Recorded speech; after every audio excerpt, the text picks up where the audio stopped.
Welcome, welcome, welcome everyone to Never Alone Live. It is a pleasure to have you here. I'm Johnny, and as usual, joined by Krista, Sober Barbie. And today we are so lucky to have our guest today, Lang Martinez. Lang from LA, and Lang, I'm just gonna let it go. Tell us about yourself, dude.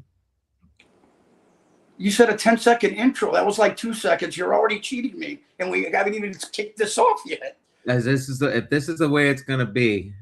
My name's Lang My name's Lang Martinez. I am a grateful recovering addict alcoholic, and I am a courageous survivor of sexual abuse and rape. That's basically my story. So my story started basically in West LA, Westchester area. Growing up in the neighborhood of Beach area, and it kind of started there. It kind of started that I had a stepfather that I didn't know was a stepfather. And I kind of had a family of the step family of the father that raised me, if we could catch on it, were alcoholics and they were white supremacists. And I am Hispanic. I'm half Mexican. So what happened is my mom was married to a gentleman by the name of Horace, and my family has very known roots here in LA, well, basically all over the United States. My family's connected to a Hispanic newspaper called the La Opinion. It's a Hispanic publication newspaper, which now is held by the LA Times. So when my mom met my father, my mom was like 15 and a half, and it kind of goes into my story. And my mom was actually went to the same high school that I went to. My mom was walking down the street, and my father actually pulled over, and he asked my mother, "Would you like some candy, little girl?" My mom was already broken, so we can get into that. And my dad was a good-looking guy, Hispanic guy, connected, had family that had money, and he pulled over, and my mom ended up dating him. And what happened is, lo and behold, I think it's something that my mother wanted, is my mom ended up getting pregnant. And I think that was something my father wasn't ready for. So by getting pregnant, there was a commitment of getting married, and they did. And at that time, my grandmother was alive and my great-grandmother. So when my mom was 7 months pregnant, my grandmother passed away. And my mom was very upset at God. And there were stories about, and it kind of comes into my story. There were stories about my mother walking into churches during the service, and she was carrying me. And she would walk into the church and she would say, basically, screw God. But she said it in a different way with the middle fingers flying. God took away her mother when she needed her the most. And my great grandmother was there for her. My father, him and I are a lot alike in some ways. My father, I don't think he really liked the fact of my mom having me. I don't like the fact that he knew my mom put on weight, and that was something he wasn't going to put up with. So I think there's more to the story that I was never told. But my mom, being the individual she is, that's passed on to me, is my mom made a decision when, after she had me, and my grandmother passed away, and there was my great grandmother was living all together in the house. My dad was going out with other women. And my mom at that time just said, I've had enough. And she packed up great grandmother, got in the car, and they found an apartment. And my mom wanted to raise me. So the Martinez family got involved. And you got a young girl. She's 16 years old, 16 and a half. My mother, what is she going to do with this child? And the Martinez family came to her and they said, hey, we'll take Lang. Lang's future is brighter with us. He could go to college, blah, blah, blah, and we'll take him. And my mom said, no, this is my son and I'm going to keep him. And she used to say, this is my little Lang. So my mom kept me, didn't want no money from them. She did get she asked for some child support from my father, and he paid that till I was 18. But he did end up in my life, later on. We'll get into that. And what happened is, my mom started working in restaurants, and she wanted to take care of me and my great grandmother. So that's my mother. So as the story goes, so I'm connected to this Huff family because my adopted name is Huff, Hough. That's my father. So not knowing my real roots, during this time, this period of growing up, I'd get picked up by this man and I'd go to the family and it was like he was my uncle, but I didn't know he was my father. So there was confusion already starting. And then I had two siblings. I had a stepbrother and a stepsister. And the whole situation got confusing at around 11 years old. So as I mentioned, I had a family. They were white supremacists. They drank and they beat up and they did a lot of bad things to me as well. And I was with my Aunt Sandy and my cousin Rodney, and we were playing, remember the race car slot tracks? And we were playing that, and the mailman came and dropped off some mail, and Aunt Sandy got her mail. And she looked at me and she said, Lang, did you see the postman? And I said, yeah, Aunt Sandy. Well, that's Rodney's father. See, this is alcoholism. It made no sense. That was Rodney's father. I don't understand, Aunt Sandy. Well, Gary, my brother, isn't your dad. You're Mexican. And your real father's name is after an animal. My father's name's Horacio, and I call him Horace. It started at 11 years old. So my mom picks me up, and I go home. I'm in the car. I'm crying. I'm confused. My brother and my sister, they're not mine. My dad's not my dad. And we go home, and my father, the gentleman at the time, Gary, who I call my dad, takes me in the room, and he tells me that it's true. And then he tells me that I am his son. It kind of left it at that, but at that time, it kind of opened up a whole can of worms on the other side of the family, because now we know Lang's Mexican. So now it's come out that I'm a Martinez. I'm not really a Huff. So the bear comes into effect when it comes to my mother. And she's now telling the family that you're no longer going to treat me the certain way that they've been treating me. Because I had a grandfather that would drink. And when I'd go over there and he would babysit, I would always get backhanded. And then what happened is that my mom and dad would show up. My mom said, what did you do to Lang? And, Lang misbehaved and blah, blah, blah. And I'd be like, no, Mom, I didn't. You know how it goes with the child. And they would always win the conversation. But my mom knew. So as life goes on, I'm raised in a beach area and I'm fat. So I'm fat in the beach area and I got man boobs. So I'm very transparent when I tell my story. So we got a problem here. I'm fat. I got man boobs. I'm going to Westchester High, and and Westchester High's actually got surf class. And during break, you actually can go to the beach. On your break, you go outside. Kids were smoking back then. I would get invited to go to the beach, but I couldn't take off my shirt.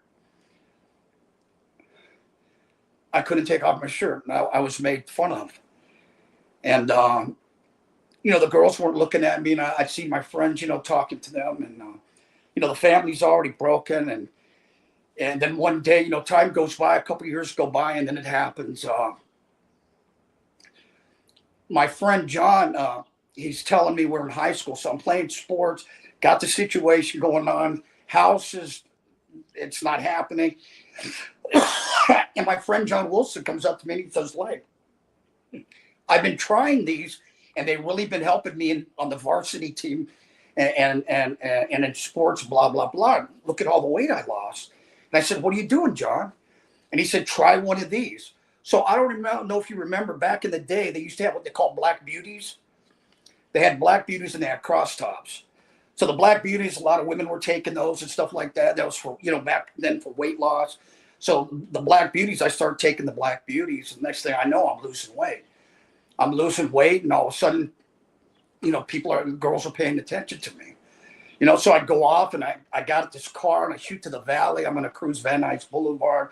And I end up getting a girlfriend in the valley.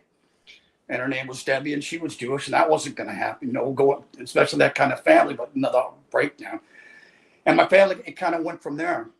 So during that time in Westchester, I was working for a bike shop. It was called Action Cycle, going to high school. And I had a friend come up to me and he said, Lang, we've been working at this company. I can't say the name because of the confidential. He goes, there's a place that we're working where we cut glass, and the guy there sells Coke. Well, I'm working at a bike shop and I'm racing BMX. And I said, okay. So I check it out and I meet this guy and we're cutting glass. I'm allowed to say that. We're cutting glass, and the guy's a cocaine dealer, and he's a groomer. So he's also a pedophile. So what happens is the grooming already comes into effect. So what happens is him selling cocaine. Me and my friend working there, we get the $500,000, we buy it, we do cocaine. And as you know, back then the cocaine was off the hook. It was the best thing I ever did. Life was downhill from there. So one day I'm at the mirror shop, and the gentleman that owns it says, Lang, he said, I like the way you act. You know, I had the demeanor of the tough guy because of what was going on at home. You know what I mean? Because, you know, you couldn't really show your feelings because I really felt like crying all the time. You know, it's sort of like that song, you'd cry too if it happened to you. You know, but you're trying to keep up this persona. So the gentleman comes up to me and he says, Lang, would you like to meet the stars? Would you like to go to Hollywood? And I said, of course. So what happens, this gentleman teaches me the business of cocaine, and I learned how to cut it, package it, and I'm selling to the clubs in Hollywood, and I'm selling to this one club that's well known, and I'm allowed to talk about it. It's called the Odyssey. So the Odyssey was a club back in the 80s. It was a club for all ages. That means a club opened up at 10 o'clock at night, and it closed at 5 in the morning. Bars close at 2, and you got a club in Hollywood that's open to all ages. Well, you know, the freaks come out at night. They did back then, you know. So what happened is a gentleman that taught me how to sell cocaine, I would go to the dance floor and I'd sell, you know, packages, grams, stuff like that, or I'd do the other clubs. And I knew that he was gay and he would have relationships. So basically he was using me to pick what he wanted from the dance floor at the club. And there was a lot of things going on at that club. That club, I don't know if you know, back in the day, they claimed that it was owned by Eddie Nash. So we can get to that. So we were going to, I was with him. I ended up leaving home. I'm living with him in Marina Del Rey. I'm selling drugs. I'm driving the nice car. And lo and behold, I have a mom who doesn't want to let me go. And she's parked across the street at this gas station. And I wrote that article. She's parked across the gas station. And I see the car come over, and my sister's in the back of the car. And my mom gets out of the car, and he walks up to her and he tries to put her arms around her, and she ain't having it. And my mom puts a gun to his head and says, I want you to stay away from my property. This gentleman tried to put her arms around it, and my mom wasn't having it. And he reached down and he whispered in her ear, and my mom got in the car and she left. Well, lo and behold, in the case, come to find out is there was a phone call made after that. My sister's life was threatened, that she'd be raped and killed. So I got involved with some bad people, and how that came about is my mom was going to meetings, and somebody was in that meeting that owned a head shop and was talking about the scales and the cut I was buying. So it was like God was already working. My mom was going to a meeting because, you know, her little boy's gone and she's going to a mother's group, and my name's Lang, and this lady walks up to my mom and says, hey, I know your son. He comes to New World and he gets all these supplies. So that's kind of how my mom got connected to what I was doing at the mirror place. So lo and behold, I'm selling coke. I'm living. Hey, how old were you at this time? This is I was 17. I was 17. So you're 17. All right, I'm going to back up just a little bit, Sure. just so I'm keeping track of everything, you know. So yeah. Your real father and stepfather, there was a big to-do there, not knowing kind of who was who until you were 11. That'll mess you up. Well, no. My real father, okay. So my real father's name's Horace, and my dad, that I call my dad's name Gary. So my dad that raised me, I'll call him Dad, and my father I'll call Horace. So yeah, my Horace knew I was his son. I didn't know that I was his son until I was 11, and I didn't know I was Mexican. I hope that clears that up. I'm sorry. Okay. So you find out about your real dad when you're 11, which is that's old enough to be traumatic already right there. Absolutely. And then you grew up heavy, and you were at the beach and all this other stuff, and you're heavy. You've got low self-esteem. They offer you the Black Beauties, which were straight speed. And I know I've got family that talked about those back in the day. You lost the weight. Okay, so I'm imagining kind of just a chubby kid, and then you just lost it and got kind of ripped. Well, I didn't get ripped. I started losing the man boobs, but I was presentable.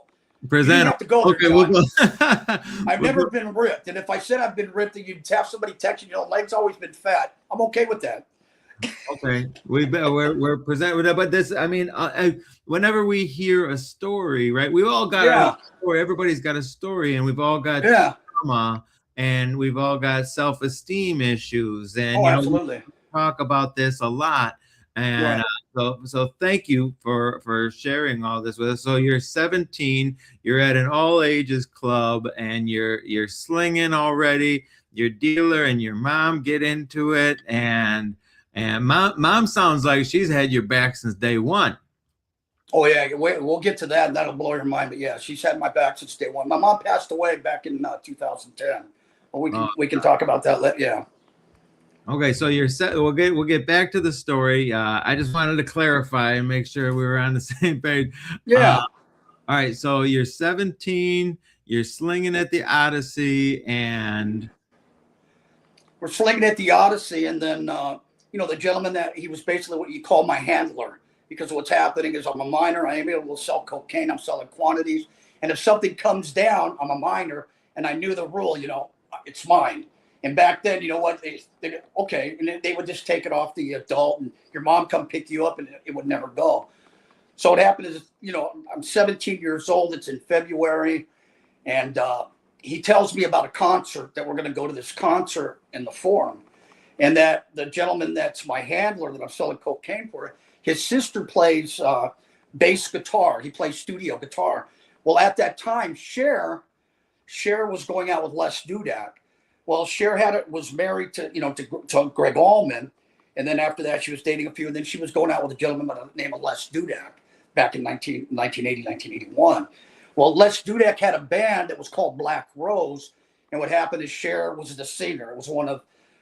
It really didn't go nowhere. So we were invited to the concert, and I was able to go backstage, and I was with this gentleman. And when we came back from the concert, I'm trying to change it up. I have to. When we came back from the concert, we went to his house. He ended up sexually molesting me and raping me. Is what happened. So there was a confusion there. So now I'm broken. So I work with a lot of survivors. I got the situation going on at home. You got mom doing this. Mom love you, but if mom really loves you, why did she marry this? So there's so much confusion. So when this gentleman does what he does to me, he tells me that he loves me. We had the relationship going on, in the Odyssey and the cocaine and living together, driving the cars, and I'm his right hand man, and I'm confused. I'm confused. That's where the downward spiral started. So it started there, and then it came to another moment that I'm turning of age, and he wants me to go find somebody. And what happens? I end up going somewhere, and cops get involved, and my mom ends up getting me into a hospital called the Westwood Hospital back in LA.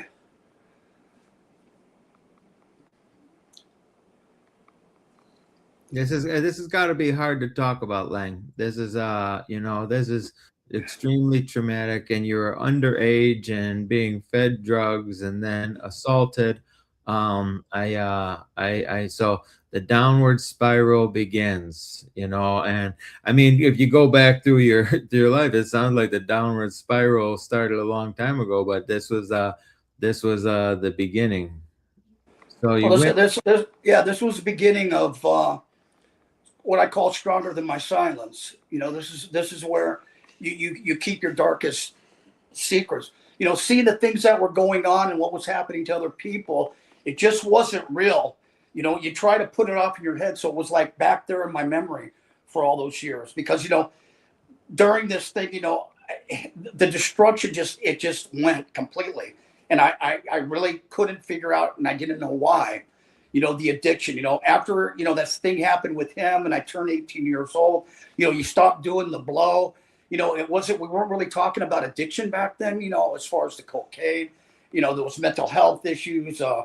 Maybe Lang had a nervous breakdown. Trying to do all kinds of things to it.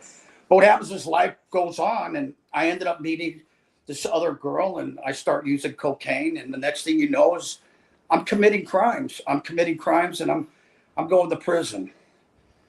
So I ended up going to prison. I actually ended up retiring 4 prison numbers. So I did a total of 15 years in prison on the installment plan.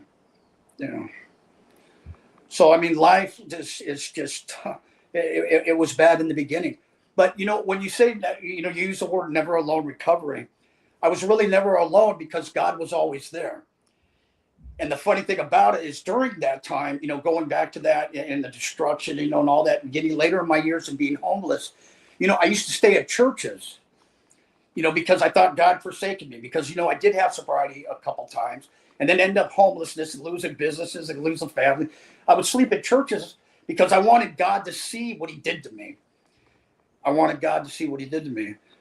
So what happened is pastors would come out, they would talk to me or they'd give me like 30 seconds to get off the property. They want to call the police, and I'd just try to start the conversation, say, look at me. Look what God's done to me. And I had to understand that God didn't do this to me. I was making the decision to do this to myself. Yeah. That's amazing, Lang. So, okay. All right. So you 17 and you're dealing, there's the assault and and this is, I mean, I don't know where you were before then, but that downward spiral and how this traumatic event can change a person, changes you to, I mean, now you're out and committing crimes and going to jail over and over and getting in. Yeah. Now you're into the cycle. You're in the system, and Right. That's but and would you say that it all started and it stemmed from that incident at 17? I think it stems from the very beginning of childhood. I think it starts and it stems with the very beginning of your identity, not knowing who you are. See, I never really knew who I was. Am I a Huff? Am I a Martinez? Am I this? Am I that? Do I belong here? Do I belong there? So there's no belonging. So what happens when there's no belonging, you run rapid and you end up making some stupid decisions, like to go sell cocaine. And then stuff really happens. Yeah. That's okay. So you were incarcerated for 15 years in On the installment plan. I did the installment plan. Stretches. When did you find God? When did you find recovery? I'm glad we got there because the doom and gloom, people talk about it. We all have our stories. Yeah. It's just like, is my story better than you? The question I always ask everybody when you tell your story, so I'm glad we're getting off that, we're going into this, is I always say to people, you got your story, so let me ask you something. Do you believe that you should be dead? And if I was to ask everybody that's in recovery, they'll say yes. So we all have our stories, and we all know we should be dead. But we were never alone. There was God that was always there. So if we're here to sit there and have this conversation, then we know that we were never alone and God was always here. Because we should be dead, right? But only God makes that decision. So where it really started at is where the transformation came is I went to this church. It was called Dove Ministries. And we'll go into how it took place. So I'm in Dove Ministries and I'm walking in the parking lot. And there's this gentleman, he's on a ladder and he's painting. So I'm walking, somebody got me. When you're homeless out there, I don't know how they do it because when you be smoking that methamphetamine, you got like these superpowers. You be knowing where people hide their stuff because you wake up in the morning, your stuff's gone. You're like, there's no way. Because they're in the bushes, they know where to get you. They know where to get you. So that day I had no socks. I'm wearing sneaky tennis shoes. I didn't have any cosmetics. I'm hungry. And I'm walking up this parking lot of Dove Ministries. And there's this gentleman up there and he's painting. And he says he comes down and he introduces himself as Pastor Gill. And he says, hi, what's your name? I said, my name's Lang. And I said, can I use your bathroom? And he said, sure, tell me a little about yourself. I said, I just need to use your bathroom, Pastor. I got to go. I said, I promise you, I know it's God's house. I won't use. I don't have any drugs. I believe you, Lang.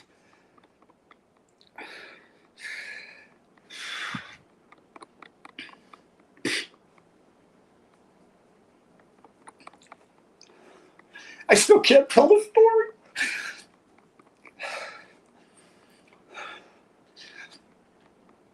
So I'm in the bathroom, you're caught up in psychosis. You want to keep things clean, but it ain't happening. You know what I mean? You got the water faucets on, the head's in there. Your water, everything's everywhere. Things discombobulated. And he's knocking on the door. I left it unlocked, Lang, are you okay? So when I come out of there, he sits down with me and, are you hungry? Yeah. He said, my wife, Eva, made me lunch today, and he gave me a sandwich. He goes, Lang, would you like a water? And I go, yeah. all of a sudden I see this man.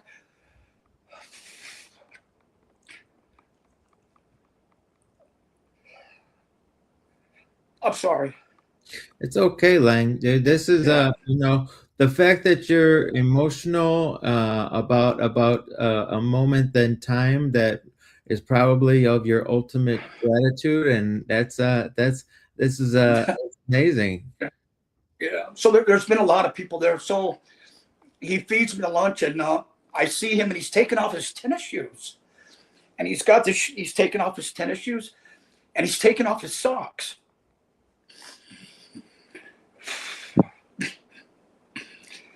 And he gives me his socks. And he says, Lang, I start telling the story. God forsaken me. Look what he's done to me. We want to blame it on God. It's always God's fault. And we go outside, and he's praying. I get done eating. He's telling the story. And he says, Lang, he said, are you wanted by the law? And I said, absolutely. I've always been honest. Absolutely. He said, why don't you go turn yourself in? I said, it don't work like that. Catch me if you can. You got to catch me if you can. Feet don't fail me now. When they go 5-0, I got to go. So he asked me if we can pray. And he said, Lang, I want you to look up. So I'm watching this guy's eye because, you're always like that when you're on the streets. It don't matter who you are. You're sitting there watching. And he looks up, and I see his eyes. And I knew something was different. And he said, always look up, and he prayed. So I said, I'll see you later, Pastor Bill. You know what I mean? He goes, well, go turn yourself in. So I take off, and then I'm homeless, and then I'm going down this other street, and all of a sudden there's a guy that knows me. Angel picks me up, and he says, hey, there's a convention. It's called Serenity by the Sea. It's over here. So he picks me up. So we're going to get in that part. He picks me up, and he takes me to Serenity by the Sea, and they get me the what is it? They get me so I can get in there, whatever it's called. You get to get in or whatever. So I'm going to the meetings and stuff like that. So after the convention, it was about 7:00 at night. It wasn't over yet, and it was over at Lions Park. I'm leaving, and another gentleman walks up to me, who's my sponsor, Ruben, and he says to me, "Hey, homie," and he says, "Hey, homie," he goes, "This is Taylor. He's going to take you home." So I met Pastor Gill a couple of days before. I know I got these warrants, and all of a sudden now I got a guy giving me a home. People at the convention put up their money, and they paid for a sober living. So now I'm going to the sober living, and I tell the sober living that I need a program, because I've been in program before. I know in my mind, I need much more. I need stability. I need a foundation. I need something to start me up, because what's going on in here just ain't working for me. So what happens is I get to the sober living. They respect that. They take me to LA. I end up in a shelter called First to Serve. I'm right there in Skid Row. I'm over there off Western and Vernon, and it's July. It's in July. It's hot, and I'm doing so much meth and doing so many pills. I just want to die. I know if I close my eyes, I'm going to die. I did call programs, and it's July 25th, and I get the phone call that there's a program, and I just wanted to die. And I went outside, and I said, God, I'm begging you. I said, God, please save my life. If you save my life, I'll give it all back to you. And I said, I promise, God, I promise. That day, I ended up getting into Acton. I ended up getting into an LA County facility. And that was July 25th, 2008. That was 2018. I got into a program. So when I get into the program, it's a 60-day program, and I get the foundation. I know to give back, work with others, try to take myself out of self and give to you. And when I go back to Ventura County, and they start making a big noise about it. See, I was the guy that was crossing the street, John and Barbie. I was the guy crossing the street that you would see doing this, the slobber coming out of his mouth, the foaming from the methamphetamine. And that guy is that tall. Stay away from him. And now I come back to the place that I was known for that. And that was in Oxnard. So this gentleman that also helped me out had a credit business. So I ended up going back to Oxnard, and I ended up soliciting for credit repair right across the street from Oxnard, from Plaza Park, where I was homeless.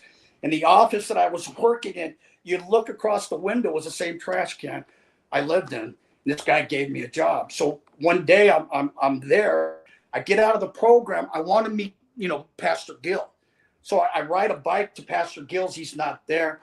I come back, and then a couple days go by, and I get a phone call, and Pastor Gill's by Plaza Park at the coffee place, and he says, "I want to meet Ron, but Lang, why don't you come outside?" So when you come outside, you're looking at this park, and it's got like 50 unhoused individuals in it. I was there. So now I'm wearing this nice slacks, I got a nice shirt on, I'm doing soliciting, and Pastor Gill walks over and he says, "Hey, Lang," he says, "I'm going to meet Ron, but I want you to do me something." I go, "What's that?" He said, "Look." I don't want to look. He goes, "Lang, I want you to look." I don't know how. And he said, "Lang, look." And I said, "Okay." And I go, "Let's go meet Ron." And he says, "No." He said, "That's your calling." 1 week after that, I start speaking at council meetings in regards to the homeless in Ventura County. The next thing you know, there's articles going out. Nobody knows but me. Homeless Part 1, Part 2, Part 10. Next thing, I'm doing documentaries humanizing the homelessness in Oxnard, and I'm in the mix. So now I'm giving myself, God's chosen the path that I didn't want, and now I'm working with individuals that nobody else wants to. So I ended up becoming a known advocate in Ventura and Los Angeles, either through the work I've been doing or through the articles or interviews, etc. So that's where it started for me. But I say, in my case, people say each case is different. We talk about the uniqueness. God knew exactly what he was doing with me, because at that time I didn't have any family that was with me. They didn't want nothing to do with me. And the fact that I was being in the newspapers kind of made things exciting for me, because I'm being seen. But it also put something on me that if I went and hit that pipe again, I'd really be going out half-assed backwards, because people would be laughing at me, because my advocacy is, I'm pretty strong as far as what I believe in, as far as accountability when it comes to elected officials. So that's where that came in at. So Lang, let me ask you. Okay, so we'll talk about the homelessness for a minute. So, I mean, you've got a hell of a story, and you've had a hell of a career out there using. At what point you were incarcerated for 15 years, and then you had another 15 years of active addiction. When did you decide, okay, I'm gonna live on the streets? And and what was your mental health like? Oh, well, your mental health. We used to use, what was it? We used to use the word bipolar. Now the new term is co-occurring disorder. So I mean, the co-occurring disorders were really always happening. I mean, when you're smoke, I went from crack, back in the 80s, to, I didn't want to go to prison no more. So that's why I was stealing, because you could get a lot more of that methamphetamine for a lot less, and you weren't hitting the mark of it being a felony. You know what I mean? So the mental health, it was bad. I mean, in the using part, the mental health was bad, especially with the methamphetamine. You would actually, I have no idea why I'm still here. I was losing it. I was seeing things that weren't real. I mean, they looked real. I mean, I'd see cop cars pulling up and officers I knew getting out of the car, having conversations with me. It wasn't real. My mental health, I was gone. And it was only God that brought me back. Did I answer your question? Oh yeah, I mean, I'm genuinely interested. I know you are a big advocate for homelessness. I kind of wanted to dive into why people become homeless, and where in your mental health are you, and I know that we're all in addiction, we're on a pretty steady level. Right. We're going down. It's progressively going down. Life is going down. And then the question, you mentioned the question about homelessness and how to get there. I think I mentioned that somebody was asking me how to get. You don't just get into being homeless. You kind of slide into it. Yeah. You kind of slide into it until you found to where you got to go, and that's where you go. That's where you get. Did I answer that for you? Yeah. Oh yeah. You're answering it absolutely, Lang. Okay, Barbie, put me back in the middle.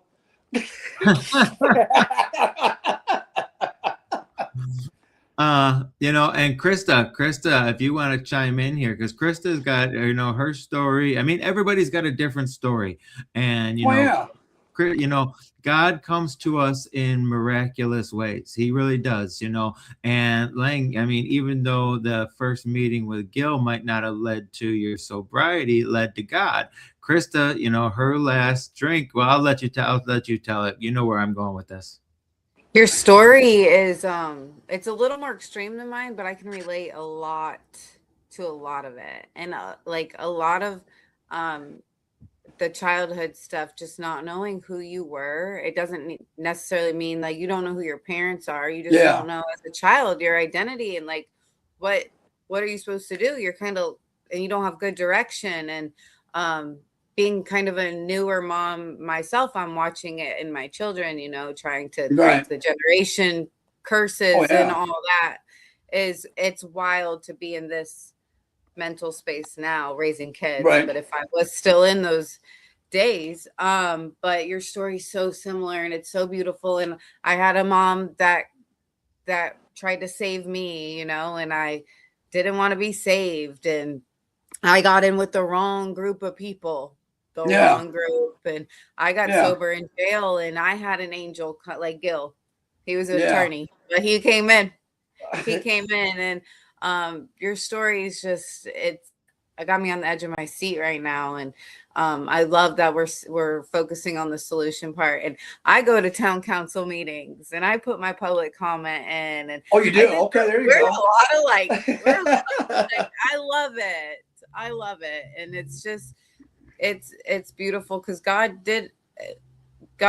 has always had a plan, you know. And what breaks my heart is that you would go into churches and you wanted God to see you like that. Like Oh, that absolutely. Yeah. breaks Yeah. my heart. And but now you see what he's had planned for you all along, and you listen to him. It took you a little bit, but you listened to him finally, and Yeah. now you're making change. And your story's already helped me, and all these comments are beautiful. And I'm over here live on TikTok as well, and they are loving this story, You know, and they're talking about their same kind of scenarios and oh, right stuff. now? And yeah, Oh, yeah, wow. You know, I wrote yeah, something you might like. I wrote, there's nothing more paralyzing than an attitude that things can never change. We need to remind ourselves that God can change things. But but it's your outlook that determines your outcome. If you see only the problems, we will be defeated. But if we see the possibilities in our problems, we will have victory. We're all here together. We've had victory. So we need to give a round of applause to everybody that listens to the show, because you know what? You know what? Today's day one. You know what? Yesterday is gone. Tomorrow ain't here. We need to hold on to what we have today, and that's what we're here now. We're spending an hour, and basically what we're doing, we're discipleshiping, and we're talking to others, and we're sharing our experience, strength, and hope.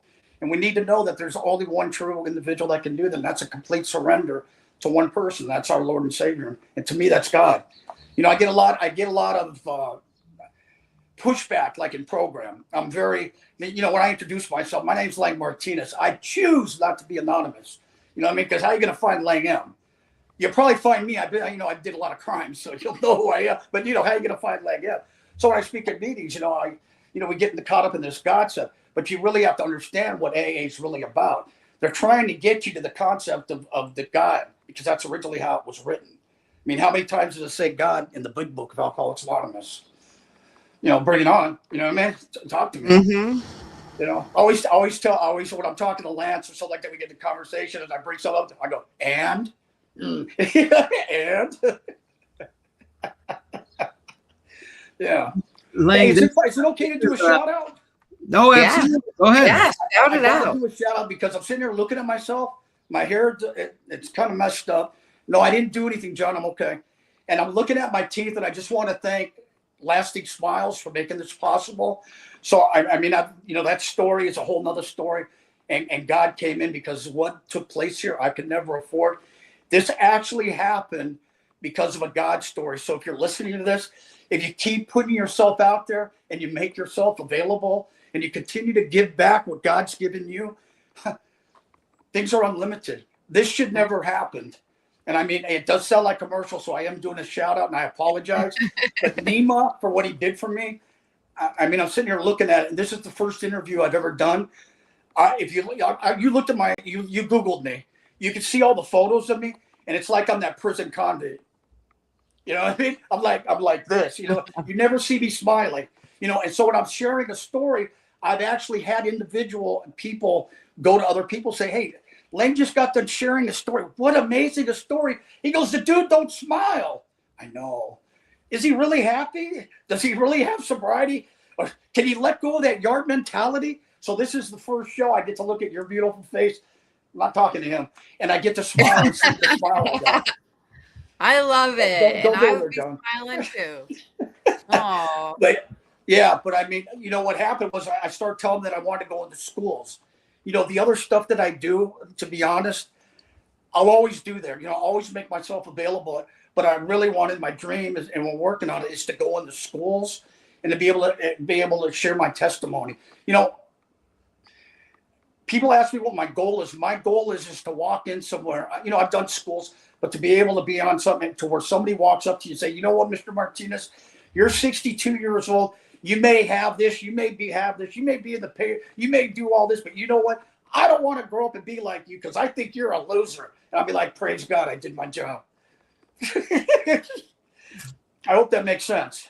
It does. yeah. And the kids is where it's at. I mean, think about it. We are in the rooms of recovery and we're hearing the stories, and most of the stuff starts young age, middle school age. That's where all the troubles and stuff Oh start. yeah. Yeah.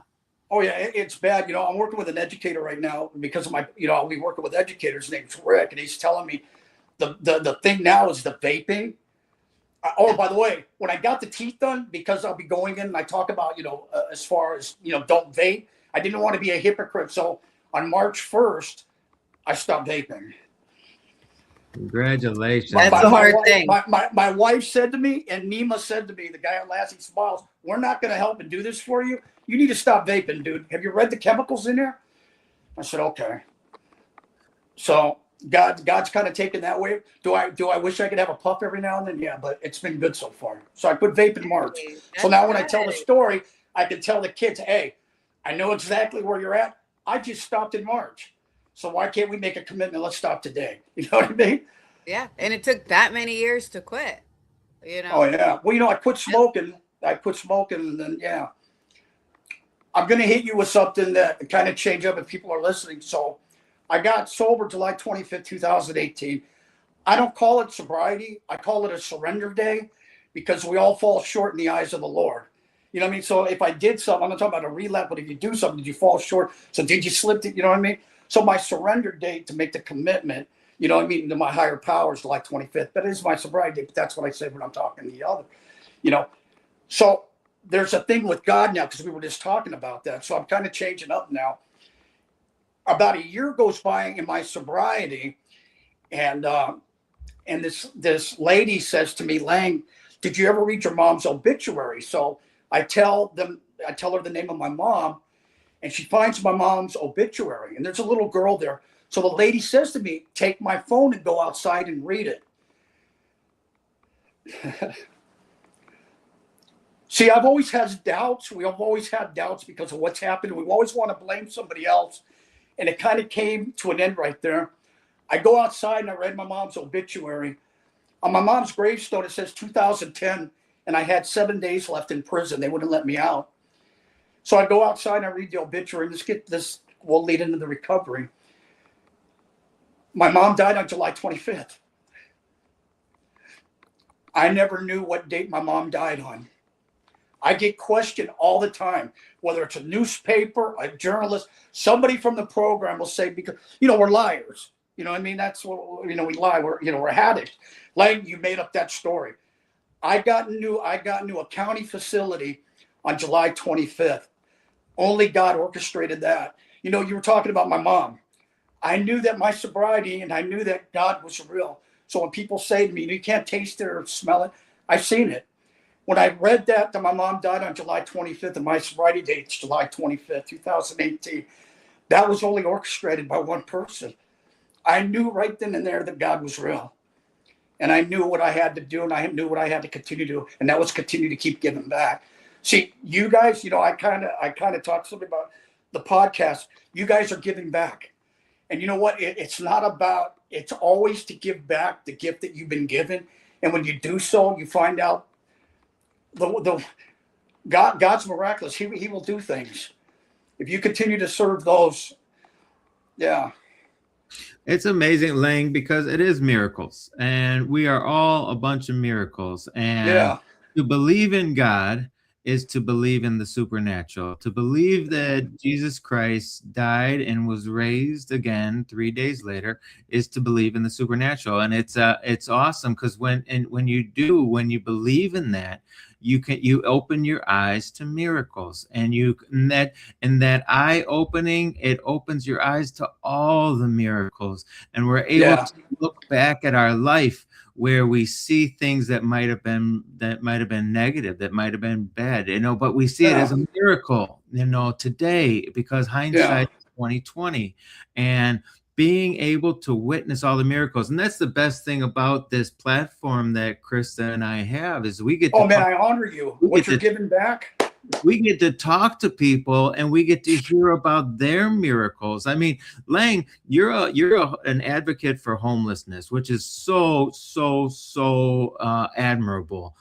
But what people don't understand, and this is why I was kind of asking about the mental health and the homelessness, when it comes to addiction, people don't understand the psychosis. They think, oh, well, he's on meth, or oh, he's on coke, or Yeah. oh, they don't Yeah. understand that this makes a person see things, hear things, do things differently. Your mental health it's gone. So Oh yeah. It's yeah. for you to come here and share your story with us and share the miracles that happen, because I mean, Lang, well, and I can speak for all of us, we shouldn't be here right now, but Well, God there you saw go. All right. So we just, hey, so Yeah. those of you that are listening, if you haven't done the third step, you just have. So if you know that you should be dead and you're not dead, then you know there's a higher power. We just did the third step. Now we got to take the pen and go to some paper, people. Don't get me going. We're all a bunch of miracles. And what you're doing now with going out and talking with the homeless and talking with people and sharing your miracles with them, that's so beautiful, dude. And it's I'd love to hear more about what it is you are doing. Well, I work with different organizations. Right now, I'm with the VC. Big shout out to the VC Belief Center. There's a young lady, the CEO, and her staff. I met her, Annabelle Taylor. I met her. I was doing something else a couple years ago. There was a missing child in Ojai. Her name was Ziana Valora, and it was a family in Ojai. Because of my platform, I kind of assisted, and I became an advocate for the family. And I ended up meeting the VC Belief Center, and I found an actual organization in Ventura County under the umbrella that actually believes in recovery. That they're not out there to do the kumbaya, blah, blah, blah. They're there to take you from your situation and disciple you to the front row, and get you to take off. And I really became connected. So I've been working with them. I'm also part of another organization called NASCA. I'm part of National Association of Adult Survivors of Child Abuse. I'm a spokesperson for them. Now I'm connected to, I got a partner who's a police officer, the guy that sits that texts Lance. He has Portraits of Hope Ministries.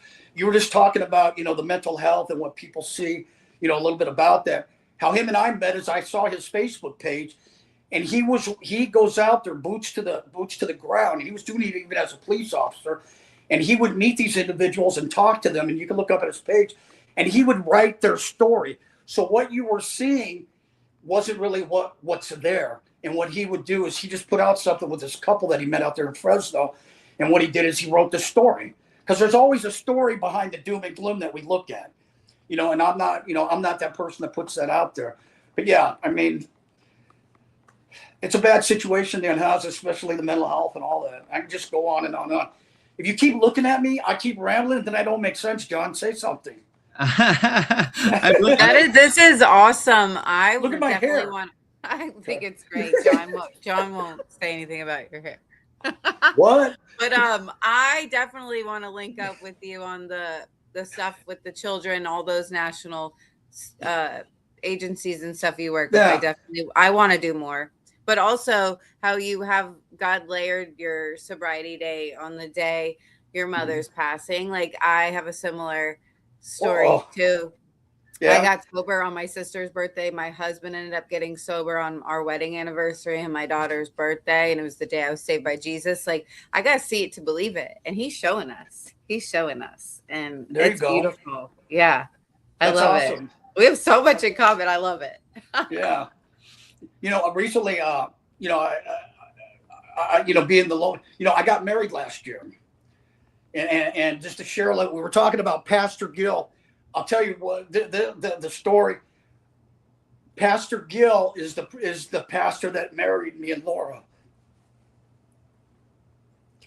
That's absolutely beautiful. I want to meet Pastor Gill. I'm also, I'm involved. It's funny because Pastor Gill, I go to different churches, and Pastor Gill one day he calls me up and because I was going to Dove Ministries, and he says, "Lady," he goes, "Are you going to become a member of a church?" And I said to him, "Why?" And he kind of thought about it because I'm new to recovery. He goes, "You're right, Lang." Because I go to anytime I can find anything that's gonna that work for me, and I could, I would go. You know what I mean? But Pastor Gill, he's been on the road. I got involved with Atmosphere Church in Westlake, and they do a lot of stuff in community. And I met these wonderful guys, the brothers. We have a breakfast club they do out there. I haven't been out there in a while.